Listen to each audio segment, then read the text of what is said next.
제가 좀 이제 예시 사례를 좀 드리면서 좀 이제 설명을 좀 할 건데,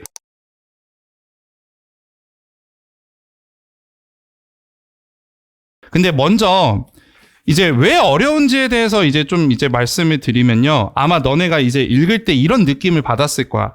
자, 일단 1문단에서 너네가 읽을 때 지금 1문단에 어떤 내용을 딱 이제 읽었어. 지금 이제 뭐 사건 효과 막 하고 막 얘기하는 거 나와 있지. 그치? 그리고 나서 이제 2문단 딱 읽었는데 2문단에서 이제 어떤 게 나왔어? 이중차분법에 대한 이제 설명이 지금 나왔죠. 그쵸? 근데 지금 너네도 그랬는지 한번 생각해봐. 근데 갑자기 1문단 읽다가 2문단에서 이중차분법이 나오면서 뭔가 단절된 느낌이 느껴지지 않았니? 아니면 뭔가 이제 연결이 된다라고 느껴졌어? 만약에 느껴졌으면 진짜 좋았을 텐데, 이 지문을 학생들이 이제 실전에서도 어려워했던 가장 큰 이유가 1문단 딱 읽었다? 오케이, 그래. 근데 2문단 딱 갑자기 읽는데 이중차분법에 대해서 이야기해.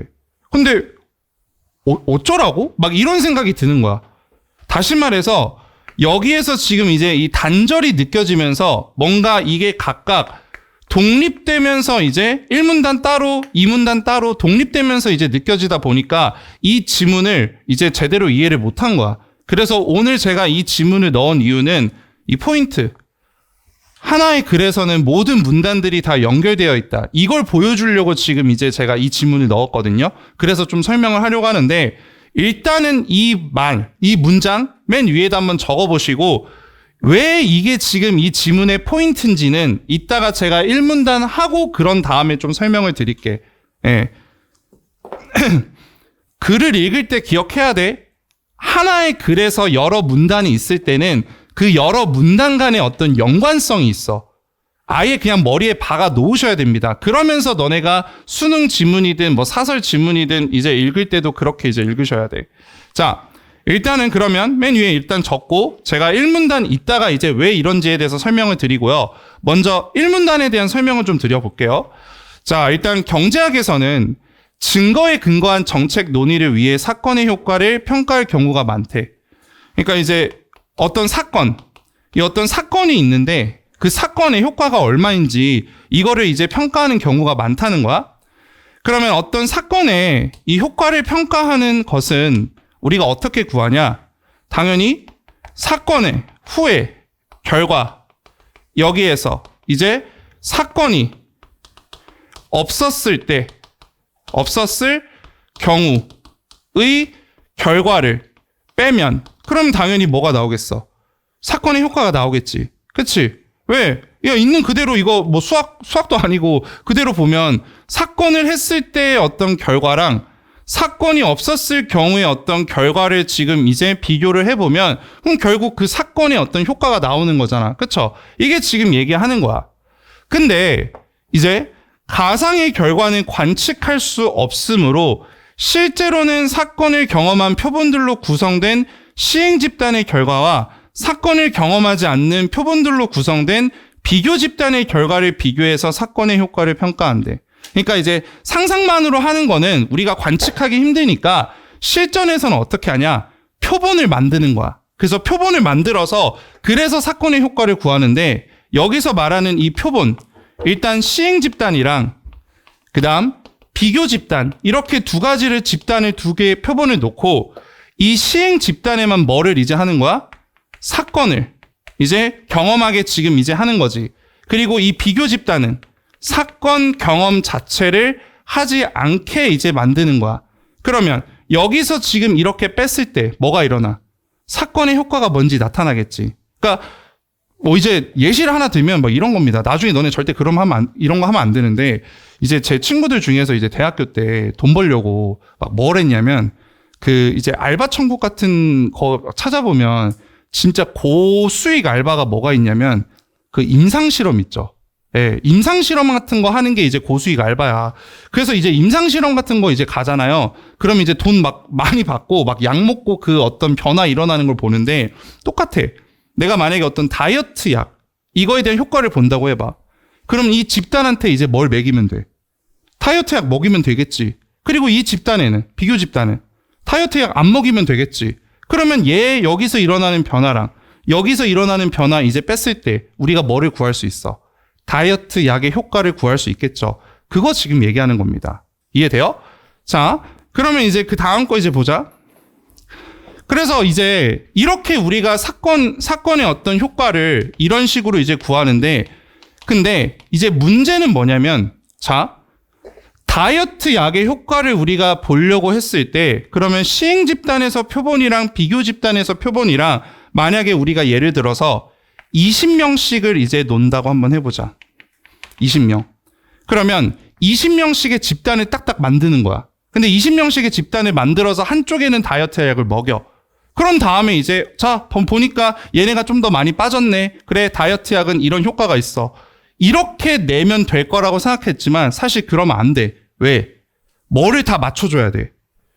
이 20명에 있어가지고 뭐 성별이든 나이든 아니면 신체적 능력이든 습관이든 모든 것들을 다 똑같이 맞춰야겠지. 왜? 그래야지 우리가 딱 뭐만 알 수 있는 거야? 어떤 사건, 즉 다이어트 약의 제대로 된 효과를 알 수 있는 거야. 무슨 말인지 이해돼? 자, 봐봐. 예를 들어 여기 20명을 20대 운동 근육질 남자애들이야. 근데 여기 20명은 뭐 80대 이제 할아버지들로만 구성해봐. 그러면 이 20명한테 만약에 다이어트 약의 효과를 그러니까 먹는다고 했을 때 우리가 제대로 된 효과가 이제 알 수 있냐?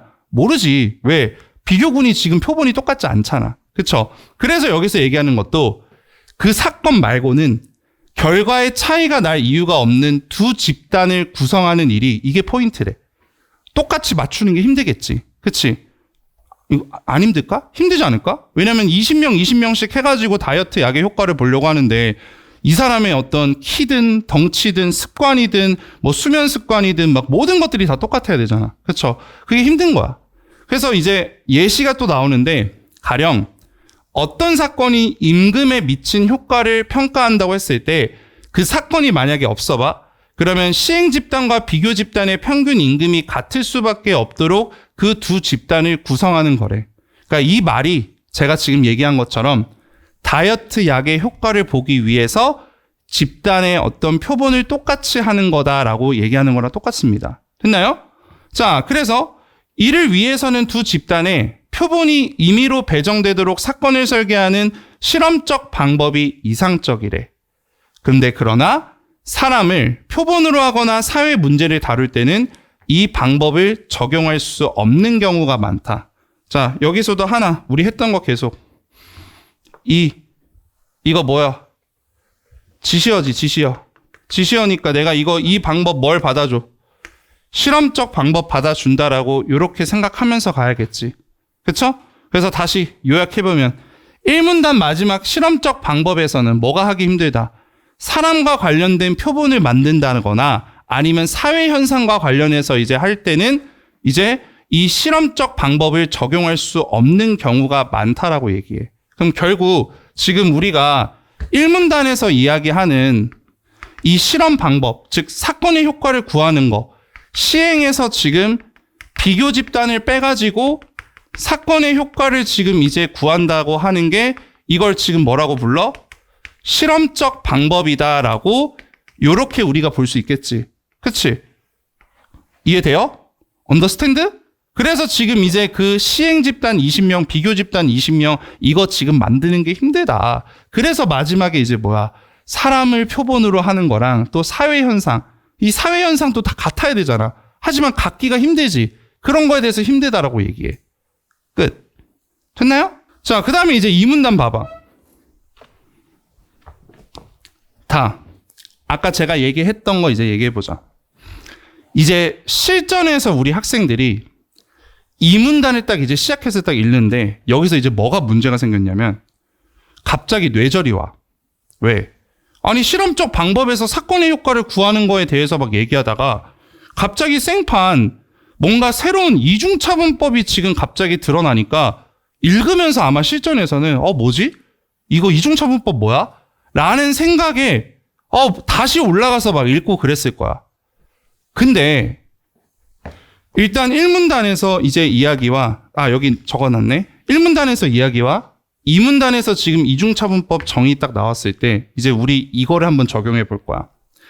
너네는 지금 뭔가 독립되었다라고 이제 느꼈겠지만 실제 지금 하나의 글에서는 모든 어떤 문단들은 다 연결돼 있어. 그럼 이걸 바탕으로 우리가 이제 볼 때 이중차분법이 나온 이유는 뭘까? 이게 갑자기 왜 등장할까?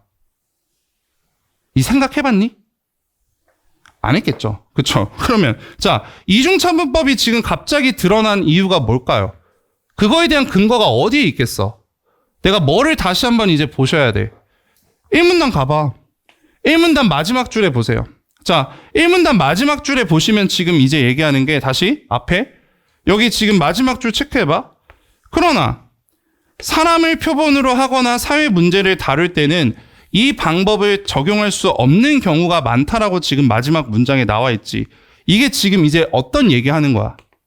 실험적 방법에 어떤 한계에 대해서 지금 이야기한다라고 볼 수 있겠지. 그치? 그러면 너네가 지금 실험적 방법에 대한 설명을 지금 1문단에서 줬어. 근데 마지막 문장에서 지금 갑자기 실험적 방법의 한계에 대해서 얘기했네? 그리고 나서 이제 끝! 이게 아니라 이 실험적 방법의 한계를 지금 준 다음에 곧바로 이중차분법을 지금 이제 주었잖아. 그러면 너네가 이걸 딱 읽자마자 어떻게 연결시켜야 돼? 이중차분법은 결국 뭐다? 이 한계에 대한 뭐가 되겠어? 보완점이 된다라고 이렇게 볼 수 있겠지. 그러면 너네가 이런 식으로 연결해가지고 읽었으면 이제 스토리 자체가 내용이 쭉 이어지겠죠. 근데 이거를 이렇게 안 읽었으면 어떻게 돼? 실험적 방법 따로, 이중차분법 따로 이렇게 읽었겠지. 그러면 아예 완전 거기서 뇌절이 일어나서 일단 읽기에 급급했을 거야. 하지만 이걸 연결을 시켰었으면 그럼 어떻게 됐다? 실험적 방법이 1문단에서 나왔는데 사건의 효과를 구하는 데 있어서 집단 간의 어떤 표본을 맞추는 게 힘드니까 그거에 대한 보완으로 지금 뭐가 나왔다? 이중차분법이 나왔구나. 이렇게 생각할 수 있죠. 적어보세요. 네. 그래서 이렇게 한번 이 한개 적어보시고 이거에 대한 보완점으로 이중차분법이 나왔다라고 한번 체크 한번 해보세요. 그리고 꼭 기억해. 1문단 나오고 2문단 나왔을 때 2문단이 나온 이유는 무조건 1문단이랑 연결될 거야. 그렇게 해서 내가 이제 가야 돼. 하나의 글에서 각각의 문단이 다 독립적으로 있지 않아. 다 연결이 되는 거야. 그걸 바탕으로 생각하면 여기까지 우리가 추론할 수 있어요. 사실 이것 때문에 이번 지문 넣은 거야. 이것 때문에. 이거 설명해 주려고. 다 연결해야 된다. 그거 해주려고. 이게 진짜 사설에서도 많이 나오거든. 사설에서도 너네가 이감이나 상상 풀 때 갑자기 뭔가 문단이 끊겨. 뭐야? 이러면서. 근데 다시 이제 이 생각하잖아. 그러면 이제 연결이 될 텐데? 그럼 내가 어떻게 연결할 수 있을까? 이런 생각하면 이게 이렇게 해서 나오는구나 라고 이제 보일 거야. 근데 이걸 배우지 않으면 그럼 너네는 다 이제 어떻게 읽을 거냐면 다 독립적으로 읽을 거야. 그럼 이제 일치 불일치로밖에 못해. 이해를 못하고. 그래서 요거 일단 꼭 기억해 주세요. 자, 일단 이 문단 이제 갈 텐데 이제 이중차분법에 대해서 이제 설명할 거야. 자, 잘 봐봐 이제. 여기서부터는 제가 예시를 좀 들어드리면서 너네한테 막 문제를 제가 좀 이해했는지 좀 제시할 테니까 잘 한번 따라와봐. 일단 이중차분법은 시행 집단에서 일어난 변화에서 비교 집단에서 일어난 변화를 뺀 값을 사건의 효과라고 평가한대. 그대로 써볼게. 일단 이중차분법 자체가 이제 뭐냐면 똑같이 시행 집단에서 비교 집단을 지금 이제 뺀 거야. 근데 여기서 어떤 차이가 있냐? 이 시행 집단에서 일어난 변화, 이 변화에서 비교 집단에서 일어난 이 변화를 뺀 값을 사건의 효과다라고 요렇게 얘기하는 거야. 변화가 지금 들어간 거야. 근데 다시 말해서 이제 이 시행 집단에 있어서는 얘는 사건이 지금 이제 있는 거지. 그치? 반면에 비교 집단은 사건이 없는 거잖아. 그쵸? 그러니까 사건이 있었을 때 이 시행 집단 변화에서 비교 집단에서 사건이 없었을 때 이 변화를 뺀 게 사건의 효과라는 소리야. 말이 어렵죠? 좀 천천히 한번 해볼게. 근데 그러면서 그 뒤에 이는 이중차분법은 사건이 없었더라도 비교 집단에서 일어난 변화와 같은 크기의 변화가 시행 집단에서도 일어났을 것이라는 평행 추세 가정의 근거에서 우리가 사건의 효과를 평가한 것이래. 그러면 저걸 다시 한번 써볼게. 이거의 전제가 일단 뭐냐면 평행 추세 가정인데 잘 따라와 보세요. 일단 쓰지 마세요. 제가 이제 쓸 시간 드릴게. 이 평행 추세 가정을 전제로 이중차분법을 얘기하는데 이 평행 추세 가정이 뭐냐면 시행 집단의 어떤 이제 변화와 그 다음에 비교 집단의 어떤 변화가 똑같다라는 거야. 근데 여기서 전제는 얘는 지금 사건이 없을 때, 비교 집단도 사건이 없을 때를 얘기해. 그러니까 다시 말해, 시행 집단에서는 원래 사건을 해야 되잖아. 근데 이 시행 집단에서는 사건이 없을 때 변화랑 비교 집단에서도 사건이 없을 때 변화가 같다라고 얘기해. 이게 지금 평행 추세 가정이야. 그럼 이걸 전제로 우리가 이중차분법을 보여주는데, 그러면 이 가정이 만약에 되잖아. 그럼 우리가 뭘 할 필요 없냐면 사건 전의 상태가 평균적으로 같도록 두 집단을 구성하지 않아도 된대. 이제 여기까지 읽었을 때 애들이 이제 what the fuck 이러고 그냥 모르겠다 하고서 막 넘어갔을 거야. 근데 제가 이제 예시를 들어드릴게. 예시를 들어드리면서 좀 편하게 좀 이해할 수 있게 한번 해볼게. 자, 이게 무슨 말이냐면 결국 우리 아까 그 생각을 해야 돼. 1문단에서 이 실험적 방법의 한계가 뭐였어? 뭐를 똑같이 만들어야 돼? 표본을 똑같이 만들어야 되지. 근데 그거에 대한 보완책으로서 얘가 나온 거야. 그러면 일단 먼저 그냥 사례를 들으면서 좀 이야기해보자. 자, 우리 서울이랑 그다음에 이제 김포시라고 한번 해보자. 서울이랑 김포시에 있어서 이제 X 정책, 이 X 정책이 부동산 정책이라고 한번 해봐. 그럼 이 부동산 정책의 어떤 효과를 한번 보려고 하는 거야. 그러면 이때 자 서울시에서는 10억에서 18억으로 지금 1년 사이에 올랐어. 근데 똑같은 시기에 김포시에서는 얘도 원래 평균이 10억이었는데 얘는 15억으로 올랐다라고 한번 해봐. 그러면 이런 상황에서 X 정책을 했을 때 X 정책의 효과는 얼마인가요? 라고 만약에 물어봐. 그러면 이제 하나 더 이제 얘기하면 이때 서울은 시행 집단이다라고 이야기를 하고 김포는 비교 집단이다라고 이렇게 한번 정리 한번 해볼게. 그럼 이런 상황에서 X 정책의 효과가 얼마인지 우리가 저걸 바탕으로 구할 수 있어. 지금 한번 해볼래? 해봐. 이게 얼마인지 한번 해봐. 이거 갖다가 지금 사용할 거야. 이해가 안 되면 일단 한번 생각을 한번 그래도 한번 해봐. 이게 사실 통계거든요. 통계. 경제에서도 통계에 속해서 이게 좀 이해가 잘 안 가고 막 어렵잖아. 그러면 우리 문과생들 있죠. 그 경제에 가면 안 돼요. 예. 어려워. 조져요. 예. 그러니까 우리 이제 나는 경제는 항상 이제 이과가 가야 된다고 생각하는데 거의 수학이거든. 이따가 제가 이제 17번도 이제 수학적으로 풀어드릴 텐데 수학이야, 수학. 자, 한번 해보자. 자, 안 어려워. 여기서 지금 X 정책의 효과를 만약에 보려고 그래. 그러면 여기 봐봐. 이중차분법에서 그냥 뭐에서 뭐 빼면 돼? 시행 집단의 변화에서 비교 집단 빼는 게 사건의 효과라고 나오지. 그러면 지금 여기 시행 집단에서 얼마가 올랐어? 8억 올랐지. 여기 얼마 올랐어? 5억 올랐지. 그러면 8 빼기 5는 얼마야? 3억이 되는 거야. 그럼 X의 정책의 효과는 3억이야. 이렇게 사실 구하면 돼. 근데 이거의 전제가 뭐냐면 자, 이거 이제 사용하는 거야. 평행 추세 가정을 전제로 했을 때 우리가 이중차분법을 얘기하는데 자, 이 평행 추세 가정은 뭐냐면 사람들이 이렇게 생각하는 거야. 김포시는 지금 비교 집단이지. 여기에는 지금 사건이 없어. 다시 말해 X정책 부동산 아직 안 했다는 거야. 그러면 안 했을 때 10억에서 15억으로 올랐어. 그러면 이때 사건이 없을 때 변화는 5억이겠지. 그치? 여기까지 돼? 그러면 똑같이 생각하는 거야. 평행 추세 가정일 때도 이제 보면 이 시행 집단 아직 사건을 안 했다고 한번 가정해보자. 그러면 사건을 안 했을 때 똑같이 여기에서 일어난 5억의 증가처럼 여기서도 뭐가 일어나야 돼? 5억의 증가가 일어날 거라고 이제 생각하는 거야. 이해돼요?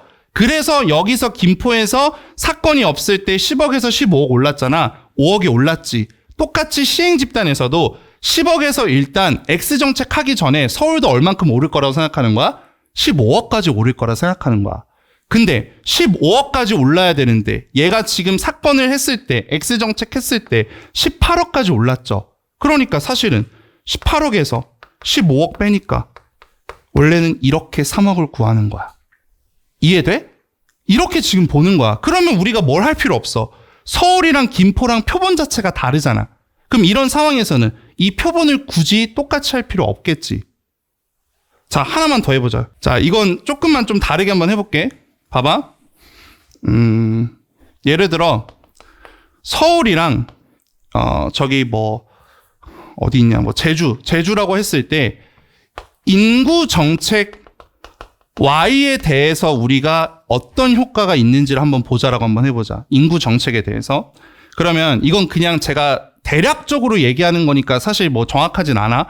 만약에 제주시가 1년에 30억에서, 아니 30억이 아니라 30만 명에서 예를 들어 45만 명이 됐다고 한번 해볼게. 근데 서울에서는 150만 명에서 300만 명이 되었다라고 한번 해보자. 자, 그러면 Y 정책의 효과는 얼마일까요? 라고 이렇게 만약에 물어보면, 그러면 일단 서울이 지금 이제 시행 집단이고 제주가 비교 집단이라고 했을 때, 그러면 Y 정책의 효과 얼마인지 구해보세요. 똑같이 해봐. 봐봐. 똑같이 하면 돼. 일단 보면 비교 집단이 제주지. 그럼 비교 집단이 제주니까 여기 사건이 지금 없는 거잖아. 사건이 없었을 때 30만 명에서 45만 명이 됐어. 그러면 일단 얼마의 변화가 일어난 거야? 15만 명 변화가 일어난 거지. 그럼 우리는 이제 평행 추세 가정을 만약에 적용한다고 해보자. 그러면 서울에서도 일단 Y 정책을 하기 전에 일단 얼마의 변화가 있어? 15만 명 변화가 있는 거야. 그러니까 이제 생각하는 거지. 일단 150만 명이 얘네의 어떤 표본인데 일단은 똑같은 변화가 있으니까 165만 명까지는 오른다라고 생각을 해. 그치? 근데 Y 정책은 여기 했지. 그러면 300에서 165 빼면 얼마가 되는 거야? 135만 명의 효과가 있다라고 요렇게 우리가 보면 되겠지. 이해돼요? 그래서 이런 식으로 우리가 이제 그 Y 정책의 효과를 구하는 거야. 그럼 우리가 뭘 안 해도 돼. 서울이랑 제주는 표본 자체가 졸라 다르잖아. 다른데도 불구하고 이 표본을 굳이 내가 맞출 필요 있어 없어? 없어. 그러니까 지금 이중차분법이 아까 1문단에서 얘기한 실험적 방법의 어떤 보완으로 이제 나오는 거야. 이해되죠? 끝. 됐죠? 2문단까지가 이렇습니다. 자, 이제 3문단으로 가볼게요. 3문단. 일단 이중차분법은 1854년에 스노가 처음 사용했다라고 알려졌대. 그래서 얘가 이제 어떤 연구를 했냐면 일단 두 수도 회사로부터 물을 공급받는 동일 지역의 주민들이 있대. 그러면 똑같은 주민들인데 예를 들어 X 회사한테 받는 이제 주민들이랑 Y 회사한테 받는 주민들이 있다고 한번 해보자. 그쵸? 그러면 처음에는 일단 같은 수원을 지금 이제 썼으니까 X 회사한테서 이제 받는 주민들 둘 다 A수원으로 받았어. 둘 다 이제 A수원으로 이제 처음에 받았어. 근데 지금 뒤에 보니까 그 중에 한 회사만 수원을 어떻게 했대? 바꿨다라고 얘기했지. 그치? 그러면 X는 그대로 한번 가보자. 얘네는 X수원 그대로 이제 갔어. 근데 반면에 Y 회사가 B수원으로 지금 바꿨다라고 한번 해봐. 오케이? 이렇게 지금 한 거야. 그러면 이렇게 지금 이제 바꿨고 주민들은 자신의 수원을 지금 몰랐대. 스노는 수원이 바뀐 주민들과 바뀌지 않는 주민들의 수원 교체 전후 콜레라로 인한 사망률의 변화들을 비교해서 콜레라가 공기가 아닌 물을 통해 전염된다는 결론을 내렸대. 그러면 우리가 지금 퍼센테이지를 볼 건데 이 퍼센테이지를 통해서 스노가 어떤 결론을 내렸어? 결론은 콜레라는 물을 통해 전염된다라고 요렇게 이제 내린 거야. 그러면 우리가 이제 한번 숫자를 한번 좀 써보면요. 이제 이런 식으로 보는 거지. A수원에서 X회사가 이제 A수원을 했을 때 여기 A수원 때문에 걸린 콜레라의 어떤 감염률이 한 2%라고 한번 해보자. 2%라고 할게. 그리고 Y회사에서 이 A수원 이제 했을 때 여기에서 걸린 콜레라 감염의 어떤 이제 그 감염률이 한 3%라고 한번 해보자. 굳이 똑같을 필요는 없지. 왜? 표본이 달라도 되잖아. 그쵸? 근데 A 수원을 그대로 A 수원으로 했어. 근데 똑같이 했는데 얘가 이제 만약에 뭐 한 4%로 이제 늘어났어. 4%로 늘어날 수는 있잖아. 아니면 뭐 2% 그대로 할 수 있고. 근데 A 수원에서 지금 B 수원을 바꿨을 때 사실 여기가 제일 중요하지. 여기는 숫자가 급격하게 늘어나야 될까 아니면 변화가 없어도 될까? 급격하게 늘어나야 될까 없어야 될까? 급격하게 늘어나야겠지. 왜? A 수원에서 B 수원으로 바꿔가지고 지금 이런 식으로 갑자기 사망률이 높아져봐. 감염률이 높아져봐. 그러면 스노우는 어떤 결론을 내릴 수 있어? 수원을 지금 그대로 했을 때 별 차이가 없지. 하지만 A에서 B까지 바꿨을 때 갑자기 사망률이 이렇게 이제 높아졌잖아. 그러면 얘는 이제 어떤 결론을 내려? 수원을 바꿨을 때 이런 식으로 지금 급격하게 증가했으니까 결론 콜레라는 물을 통해서 전염된다라고 볼 수 있죠. 이렇게 이제 가는 거야. 이해돼요?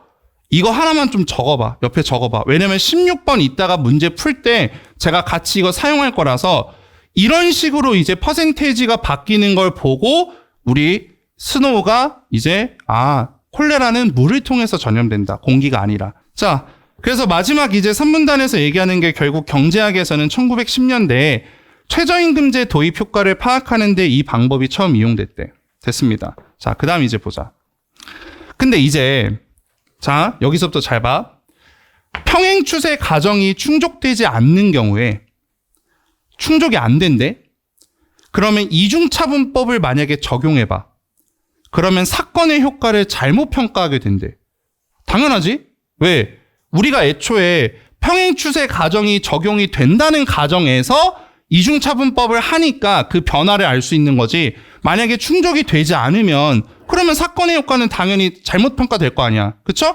그래서 예를 들어 어떤 노동자 교육 프로그램의 고용 증가 효과를 우리가 한번 평가하는 거야. 자, 노동자 고용 이제 프로그램, 이 프로그램을 지금 이제 X라고 할게. X. 이 X에 대한 어떤 효과를 우리가 한번 보려고 할 때 이때도 시행 집단이랑 비교 집단이 이렇게 있어요. 자, 이렇게 이제 있는데, 자, 근데 여기서 지금 조건들이 뭐가 더해졌냐? 뒤에 볼게. 일자리가 급격하게 줄어드는 산업에 종사하는 노동자 비중이 비교 집단에 비해 시행 집단에서 더 크다라고 한번 해봐. 우리 일자리가 급격하게 줄어드는 산업, 이런 산업을 무슨 산업이라 그래요? 사양산업이라고 안 들어봤어? 봐봐. 지금 요새 일자리가 급격하게 줄어드는 산업 이제 뭐 있냐면 대표적으로 저기 이제 강원도에 가면 이제 태백에 그 석탄 있지, 석탄 캐는 거 이제 엄청 없어졌어. 아직도 지금 캐는지 모르겠지만. 그럼 자, 일단 석탄 노동자들, 석탄 산업의 이제 석탄 노동자들 한번 보시면요. 이렇게 한번 해볼게. 시행 집단은 비교 집단에 비해서 이런 석탄 노동자 비중이 더 많다는 거지. 그러면 얘네 한 7명이라 한번 해보자. 그냥 제가 예시를 들어드릴게. 그리고 일반 노동자를 3명이라고 한번 해보자. 그리고 반면에 비교 집단에서는 이 석탄 노동자의 비중이 더 없다니까 얘는 3명. 반면에 또 일반 노동자의 비중은 이제 수는 7이라고 한번 해봐. 그러면 이렇게 지금 되면 저 기억이랑 똑같지? 그치? 왜? 없어지는 산업에 종사하는 그 비중이 지금 시행 집단이 더 큰 거잖아. 그러면 자, 생각해봐. 그러면 왜 여기서는 평행 추세 가정이 충족되지 않냐라고 지금 이제 이렇게 얘기하냐면, 자, 상식적으로 생각해보자. 지금 여기서 우리가 평행 추세 가정에 대해서 한번 생각해봐. 평행 추세는 우리 이 사건을 하는 게 아니지. 그냥 여기 있는 그대로 우리가 이제 판단하는 거야. 변화를 판단하는 거야. 그러면 그러니까 뭐라고 해야 될까? 이 10명 중에서 같은 10명인데 취업률을 한번 비교한다고 한번 해볼게. 취업률. 선생님, 취업률 어떻게 비교해요? 야, 일반 노동자들만 다 합격한다고 쳐보자. 그러면 비교 집단에서 취업률은 얼마가 돼? 70%가 되겠지. 일반 노동자들만 합격하니까. 여기선 얼마야? 30%밖에 안 되겠지. 그치? 그러면 애초에 여기서 일어나는 변화와 여기서 일어나는 변화는 같아, 달라?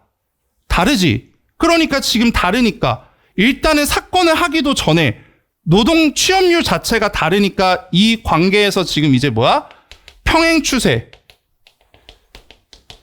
가정이 충족되지 않는다라고 요렇게 지금 우리가 볼 수 있겠죠.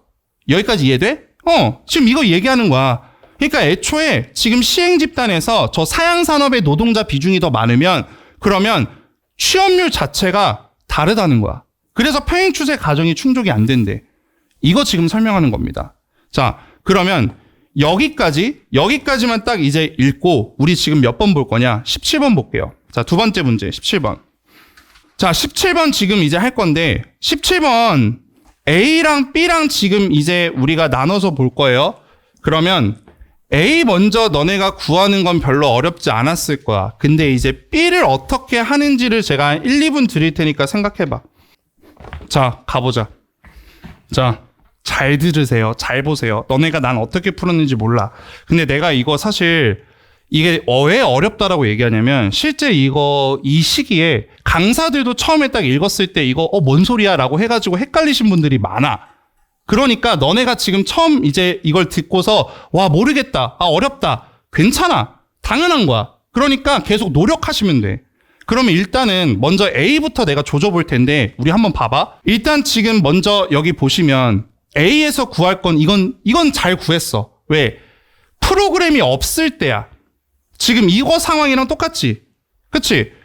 시행 집단에서 일어날 고용률의 증가랑 비교 집단에서 일어날 고용률의 증가를 비교하라는 거야. 그럼 우리 한번 보자. 내가 지금 이거 아까 했던 거 똑같이 보면 석탄 노동자 7명 있고 일반 노동자 3명 있지. 그리고 석탄 노동자 3명, 일반 노동자 7명 있으니까 지금 여기서 일어난 변화 30%라고 했지. 그리고 여기서 일어난 변화 70%라고 했지. 그러면 누가 더 커? 얘가 더 큰 거 아니야? 그치? 그러면 지금 A에서 그 주어 그대로 이제 갔을 때 시행 집단에서 일어난 고용률의 증가는 비교 집단에서 일어날 고용률의 증가보다 당연히 커 작아? 작으리라고 돼야겠지. 그래서 4번 아니면 5번으로 되는 거야. 근데 얘를 제가 좀 이제 뒤에 연결하기 위해서 한번 해볼게. 이거를 기호로 표현할게. 지금 이 고용률의 증가를 A라고 하고 비교 집단에서 일어날 고용률의 증가를 B라고 한번 해보자. 그러면 우리 A랑 B랑 지금 이렇게 있을 때 기호 관련해가지고 우리 대소관계 구할 수 있지. A랑 B가 일단 다른 건 알지. 그치? 그리고 A랑 B 중에서 B가 더 크다라는 것도 알겠지. 여기까지 되죠? 자, 그럼 이거 바탕으로 이제 넘어가 볼게. 이제 B를 구할 거야. 잘 봐봐. 이제 비교 대상이 뭐냐? 기억에다가 이중차분법을 적용시켜. 그래서 프로그램의 효과가 얼만지를 보는 거야. 근데 여기서 너네가 이제 기억해야 될 게 뭐냐면 기억에다가 이중차분법을 적용하라 했어. 근데 기억은 지금 일단 저기 뭐야? 평행추세 가정이 적용되지 않는 거지. 그치? 그럼 이거에 대한 효과랑 평행추세 가정이 충족됐을 때 비교 집단에서 일어날 그 효과를 지금 구하는 거야. 그러면 자, 한번 해봐. 일단은 지금 이렇게 했을 때 이중차분법을 만약에 적용해가지고 평가한 어떤 프로그램의 고용 증가 효과에 대해서 만약에 본다고 하면 우리 여기 지금 시행 집단이랑 비교 집단이랑 한번 비교 한번 해볼게요. 그럼 시행 집단에서 지금 이제 A가 이제 만약에 있다고 쳐. 그 다음에 비교 집단에서 지금 이제 B라고 이제 한번 쳐볼게. 똑같이 내려오면 되지. 그치? 근데 여기다가 뭐 하는 거야? 프로그램 지금 하는 거죠. 프로그램. 그럼 프로그램 하면 A 더하기 X라고 해서 이 X가 지금 어떤 그 프로그램이라고 이제 볼 수 있지 않을까? 그치? 그리고 나머지 지금 B 이렇게 했을 때 결국 우리가 지금 하는 거는 A 더하기 X에 대해서 지금 이렇게 우리가 기호로 이제 표현할 수 있어. 이 고용, 프로그램을 했을 때 얼만큼 고용되는지를. 이해돼? 그러면 자, 제가 이제 하기 전에 한 번만 니네가 한번 해봐. 이거 그러면 이 뒤에 말이 어떻게 해야 될지 한번 지금 해보세요. 한 1분만 드릴게. 기억에서는 평행추세 가정이 적용되지 않아. 그러면 일단 시행이랑 비교해서 똑같이 A, B 이런 변화가 있어. 근데 우리가 아는 거는 A가 B보다 작다는 건 알겠지. 이건 되잖아. 왜? 여기서 갖고 왔잖아. 그치? 근데 여기다가 프로그램을 이제 적용시켰어. 그럼 프로그램의 효과를 X라고 할게. 여기까지 되지. 그럼 이제 시행 집단에서 일어난 어떤 그 증가는 A 플러스 X야. 됐나요? 됐죠? 근데 이제 여기 뒤에서 이제 내가 구해야 될 게 평행 추세 가정이 충족되는 비교 집단을 이용해가지고 내가 이 프로그램의 효과를 지금 이제 보는 거야. 그러면 자 봐봐. 여기서도 지금 시행이랑 비교랑 했을 때 평행 추세 가정이 지금 충족돼야 되잖아. 그러면 다시 말해 비교 집단에서 B만큼의 변화가 있으면 시행 집단도 똑같이 얼마의 변화가 있어야 돼? B만큼 변화가 있어야겠지. 이래야지 지금 얘가 평행 추세 가정이 지금 이제 적용이 된다라고 지금 얘기하는 거지. 그치? 근데 이제 시행에다 뭐 하면 돼? 똑같이 프로그램 적용시켜버리면 되겠지. 그러면 B 더하기 뭐가 되게? X가 되겠지. 그러면 지금 나오는 거는 B 더하기 X지. 그럼 내가 구분해야 될 건 뭐야? A 더하기 X와 B 더하기 X 중에 누가 더 크냐라고 이제 구분하면 되겠지. 근데 우리 지금 뭐 잡았어? A보다 B가 더 크지. 그러니까 X는 어차피 똑같으니까 결국에는 얘가 더 크다라고 봐야겠지. 그러니까 B에서 우리가 나올 게 자글이 나올 수밖에 없다는 거야. 그러니까 주어 파악 잘해야 돼. 내가 뭐랑 뭐를 비교하는지랑 그 다음에 그 비교에 있어가지고 가정이 충족되는지 안 되는지를 그거를 사실 찾아야지 우리가 볼 수 있는 거야. 근데 그냥 대충 읽으면 그러면 막 이제 설명할 때도 막 다른 쌤들 막 나도 내가 이제 인강 들을 때 막 설명할 때 야 이러니까 이렇게 돼 라고 이제 그렇게 설명하시는데 이해를 그렇게 하면 좋지만 근데 못 하시는 분들 있잖아. 그러니까 제가 했던 것처럼 적어봐. 적어 보면서 여기서 이렇게 가면 아마 너네가 보기 편할 거예요. 자, 그러면 17번 그렇게 했으니까 그 다음 이제 자, 그렇다고 해서 집단 간의 표본의 통계적 유사성을 높이려고 일부러 사건 이전 시기의 어떤 시행 집단을 비교 집단으로 설정하는 것은 평행 추세 가정의 충족을 보장하는 것이 아니래. 그러니까 다시 말해서 동시성이 필요하지 일부러 막 작년 거, 뭐 재작년 거 이렇게 하면 안 된다는 거야. 예를 들어서 고용처럼 경기 변동에 민감한 변화라면 집단 간의 표본의 통계적 유사성보다 변화 발생의 동시성이 이 가정의 충족에서 더 중요할 수 있기 때문이다라고 해. 다시 말해서 내가 표본의 비교에 있어가지고는 뭐가 제일 중요해? 동시성이 중요하다는 거야. 시기가 맞아야 된다는 거야. 알겠지? 그래야지 이제 그 표본 때문에 신뢰성이 더 높이 올라간다는 거지. 자, 마지막. 그래서 여러 비교 집단을 구성해서 각각의 이중차분법을 적용한 평가 결과가 우리가 같다라고 만약에 확인이 되면 그러면 평행 추세 가정이 충족이 되는구나 라고 우리가 이제 신뢰를 줄 수 있고 그리고 또한 시행 집단과 여러 특성에서 표본의 통계적 유사성이 높은 비교 집단을 구성하면 그러니까 표본끼리에 있어서 비슷한 유사성이 있는 걸로 이제 구성을 하게 되면 평행 추세 가정이 위협받을 가능성도 줄여든대. 그래서 이런 방법을 통해서 이중차분법을 적용한 평가에 대한 어떤 신뢰도를 우리가 높일 수 있다라고 이야기합니다. 그래서 신뢰도 높이는 방법에 대해서 얘기하는 거죠. 됐죠? 자, 끝. 이제 16번 볼게요. 자, 16번 1번 보자. 틀리시면 안 됩니다. 이거 왜 틀렸는지 난 아직도 이해가 안 되는데 1번부터 봐봐. 실험적 방법에서는 시행 집단에서 일어난 평균 임금의 사건 전후 변화를 어떤 사건이 임금에 미친 효과라고 평가한대. 이거 1번 왜 틀려? 이거 우리 비교가 뭐였어? 실험적 방법에서 뭐에서 뭘 뺀 거야? 시행에서 비교 집단 뺀 거지. 그래야지 사건의 효과잖아. 근데 무슨 시행 집단에서 어떤 이제 일어난 사건 전후의 변화야? X. 1번 옆에 적어주세요. 뭡니까? 1번 옆에다가 시행 빼기 비교가 사건의 효과다라고 이렇게 적어주시면 되겠지. 그래서 답은 1번. 자, 2번 볼게. 사람을 표본으로 하거나 사회 문제를 다룰 때에도 실험적 방법을 적용하는 경우가 있대. 자, 1문단 마지막 문장 봐봐. 1문단 마지막 문장에서 사람을 표본으로 하거나 사회 문제를 다룰 때는 이 방법을 적용할 수 없는 경우가 많다라고 했지. 없는 경우가 많다라는 것 뿐이지. 있다라는 소리잖아. 그치? 그러니까 선택지 2번에서도 실험적 방법을 적용하는 경우는 있을 수 있는 거잖아. 그래서 2번도 맞아요. 됐나요? 자, 이제 3번 볼게. 평행 추세 가정에서는 특정 사건 이외, 그러니까 시행에서 있는 변화와 비교해서 있는 변화가 같다라고 얘기하는 거지. 그래서 변화에 차이가 날 이유가 없다라고 전제하죠. 3번도 맞지. 4번, 스노 연구에서 시행 집단과 비교 집단의 콜레라 사망률은 사건 후뿐만 아니라 사건 전에도 차이가 있었을 수도 있다. 아까 제가 만든 그 표 기억하시죠? 그 표에서 내가 일부러 그렇게 만들어줬지. 가능하지. 그러니까 4번도 되겠네. 됐죠? 5번에 스노는 공기 차이가 없으니까, 그러니까 이제 물 때문에 됐다라고 얘기하는 거죠. 1번이 답입니다. 됐나요? 됐습니다. 넘어가자. 자, 18번에 이 표가 나중에 이중차분법이라는 걸 이제 배우시면요. 그러면 그 이중차분법에 이제 예시로, 이게 내가 알기로는 경영통계학인가? 경제통계학에서 나도 내가 이제 전공할 때 이거 한번 본 적이 있는데, 이 표가 그대로 나와. 표가 이제 아예 그대로 나오거든? 그래서 이 표가 아예 그냥 이중차분법에 있어서 그냥 대표적인 어떤 예시야. 그러면 우리가 보기를 통해서 먼저 뭘 잡아야 되냐? 시행 집단이 뭔지랑 비교 집단이 뭔지를 좀 잡아보고, 그럼 사건이 뭔지도 이제 잡아볼게.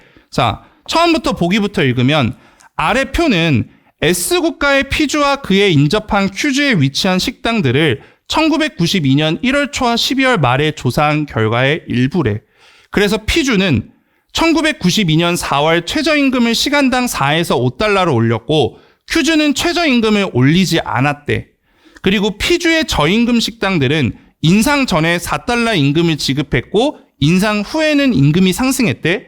근데 피주의 고임금 식당들은 최저임금 인상 전에 이미 5달러보다 더 높은 임금을 지급했고 최저임금 인상 후에도 임금이 상승하지 않았다라고 얘기하는 거야.